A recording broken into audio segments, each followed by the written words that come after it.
love shout out mga ate, mga uncle, mga kuya. At ito na naman tayo sa ating isa na namang episode ng ating video. At ang gagawin namin ay mag-grocery kami dito sa aming pinakamaboritong grocery store. Although maraming malapit doon sa aming apartment, pero dito ang gusto namin dahil yung kinukuha namin ay alam na namin kung saan kukunin. Dahil dito nga kami palagi, no, kabisado na namin lahat. So kasama ko po ang aking dalawang anak at ang aking asawa. Ayan, kumuha na ng cart. Maliit lamang ang aming cart kasi konti lang siguro ang kukunin namin ngayon. Ayang pagkuha ng asawa ko ng cart, kinuha agad ng bonsong anak ko dahil gusto niya siya ang tutulak. Dahil sobrang bait po ng batang ito. Gusto niya lahat ng gagawin namin ay gusto niyang kasali siya. Ayan. So iniwan na ng asawa ko yung anak ko dahil siya na ang tutulak at sinusundan naman yung kanyang ate. Kapag ka nahihirapan, nandiyan naman yung kanyang ate na tumutulong sa kanya. So ayan po, ipapakita ko sa inyo kung ano ang laman dito sa loob. Ayan yung mga orange. Ang sarap ng orange, guys. Ayun, hindi ko alam kung mamalengke kami or mamimili ng mga bulaklak. Bakit? Bakit inuna yung nasa bulaklak? Ngayon habang ako'y nagbibideo ay kinukulit ako ng bunso kong anak. Gusto pa atang siya ang magbibideo. Sabi ko, huwag, hindi mo pa kaya. At hindi mo alam yung gagawin mo. Ayan na naman yung isang orange, guys. Napakasarap po yan, matamis sobra. Gusto ko lang ipakita sa inyo uli yung mga apple, kung ano-ano ang dito sa loob. Ayan yung mga prutas, grapes, cherry. Ayan, pumunta ako sa may isang banana. Ayan, galing po ng Pilipinas yung banana niyan. Ayan, banana Philippine. Ayan, at isa pa ito, nakita ko itong saba. Grabe guys, 3 piraso ang mahal. Ayan, tiningnan ko yung presyo, binagsak ko uli. Ayan, hindi ko type ko yung saba pero hindi ko type yung presyo. 3 piraso lang. Hindi ko kaya, di bali na. Ayan, pagkatapos noon guys, pumunta na naman dito tayo sa mga gulay.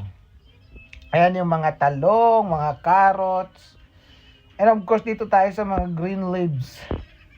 Ayan. And then, pumunta din tayo dito sa may kamatis area.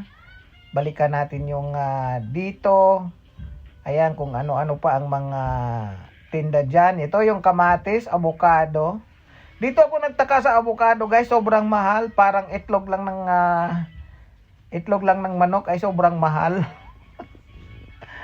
Ayan, dito tayo sa mga kamatis. Grabe, sobrang mahal ng kamatis. Pagkatapos doon ay dito na naman tayo. Ayan. Ayun na yung anak ko kung ano-ano ang kinukuha. Grabe. Lahat ng gusto niyang maganda kinukuha niya pero hindi niya alam, binabalik ko na. Ayan, kumuha na kami ng radish para sa sinigang. Importante po yan guys kasi paborito natin ang sinigang. Grabe ang laki ng radish dito guys. Ayan yung mga cabbage, mushrooms. Ayan. Sobrang sarap din ng mga mushrooms nila dito guys. Ayun. Habang mabibigat yung tinutulak ng anak kong bunso ay tinutulungan din niyang kanyang mabait na ate. Ayan, dito tayo sa ahos bang tawag dyan sa Tagalog. And then dito sa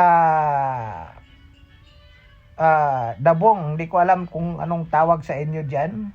Basta dabong sa amin yun, yung ano ng kawayan. Ayan, kukuha din tayo ng kamote. Dahil masarap din yung kamote. Ayan, pagkatapos niyan ay pupunta ulit tayo dito sa may green leaves area.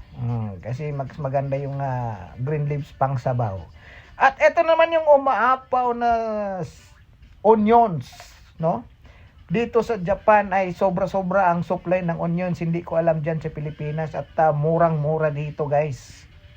Ayan, dyan sa Pilipinas hindi ko alam bakit nagkakaubusan. Ayan, ito na naman tayo dito sa patatas. Pagkatapos doon, dito na naman tayo sa dairy products para sa mga anak ko. Ayan, kukuha tayo ng bar. Ayan, para sa araw-araw ng anak ko yan. Araw-araw niyang iniinom. Kukuha din tayo ng para sa atin, guys. Ayan yung gustong-gusto kong fresh milk at lalong-lalo na pag ginaluan ng Yakult. Grabe, sobrang sarap.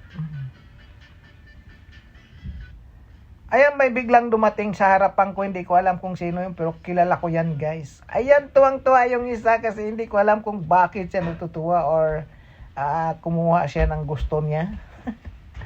Ayan, isa pa kukuha tayo ng mga juices para sa anak ko yan. Ayan, ginagamit niya araw-araw pang baon sa school. Ayan, tinuturuan ko yung asawa ko kung ano ang gusto ng anak ko.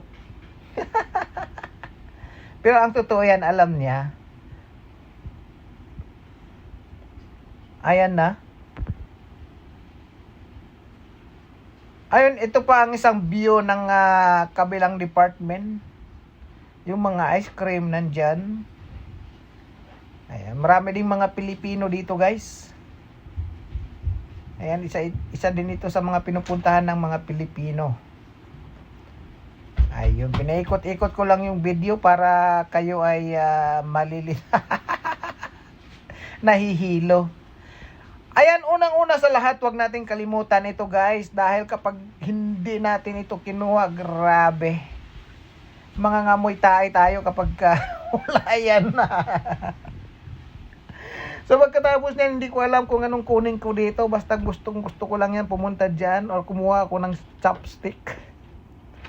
Ayan, dito na naman tayo sa ating isa pang pinupuntahan. Ay, kukuha tayo ng toothpaste. At saka yung mga ready-made na food na iinitin mo na lang. Ayan. Ayan. Mahalaga po yan dito, guys. Pagkatapos ng lahat ay ito na, nagbabayad na tayo. Dito na tayo sa counter. Ayan, nahihirapan po yung taga-pans ng binibili natin. Kasi yung taga-buhat ay nagbibideo.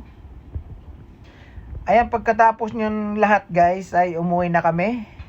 Siyempre, wala nang puntahang iba kasi may pasok pa kinabukasan. Ayan, hirap-hirap na si kuya sa dami ng kinuha namin. Ayan, pagkatapos nyan, guys, ay ako nang kumarga ng lahat. Ayan, kasi binalik na namin yung cart. Kawawa naman ako, ang bigat. Pero di bali, para sa pamilya, kakayanin natin lahat yan. Lalong-lalo na yung mga ama.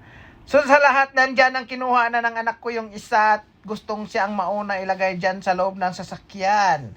So ayan lang po, guys, maraming salamat sa mga hindi pa po nakapalo. Ay follow nyo na ang ating page at maraming salamat sa inyong mga suporta. No, God bless po sa inyong lahat at hanggang dito na lang. Maraming salamat uli sa inyong lahat. At lahat ng hindi pa po nakapalo, follow na po kayo. Thank you.